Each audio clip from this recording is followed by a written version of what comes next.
Ndipo ino amabungwe simungagwira ntchito pano. Popandapo boma.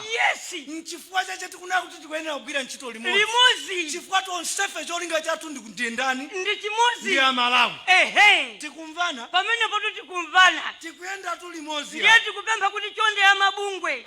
Tikamagwira ntchito zathu tizionesesa kuti tikuthamangisana ndi 2063. Osati ena mukupanga za chipatala. Ana tikumanga mabuloko a sukulu. Ena tikupanga zosiyana za maufulu.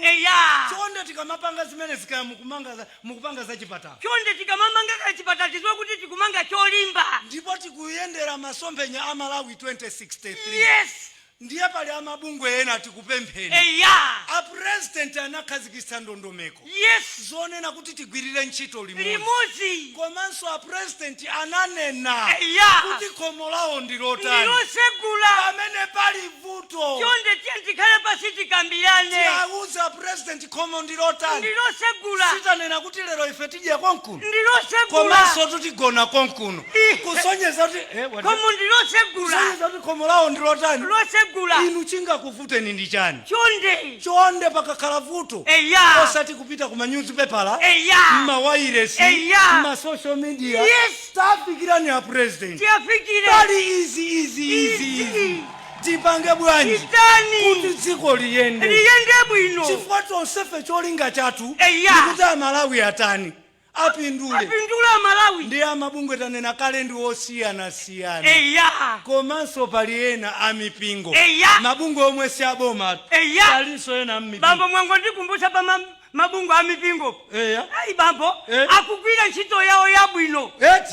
Mbusa wina to anankhawulisa ku nyumba. Bwanjiso. Mbusa ameneyo nkhani ya ubatizo. Ate nganthu ati tikakubatize. Tikakubatize ni kusinje. Alikobatiza kuja.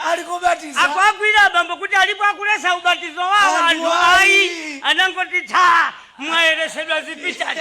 Kenaka amugwira nzimayi. Alipo amene akukaniza ubatizo wawo. Kufusa soka chiwiri. Alipo akukaniza ubatizo wawo. Anangoti mmazitha. Nambala yanu ili pa WhatsApp tizicheza. Malingana ndi nthawi ziko mukwambiri.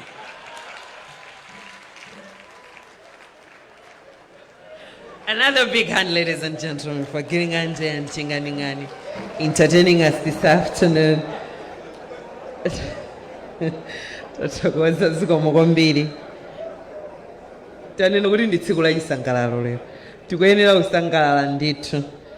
Ziko mukwambiri. Your Excellency, we are continuing with the program. Right now, let me invite Honorable Jane Monauza Sendeza, MP, Minister of Gender, Community Development and Social Welfare, for her statement. And thereafter, she's also doing the honors of inviting you, Your Excellency, to address us. And thereafter, you're going to launch the 2024 NGO sector report and present it to the stakeholders that have been represented in here. Thank you so much, Your Excellency. Your Excellency, the State President of the Republic of Malawi, Dr. Lazarus Chakwera,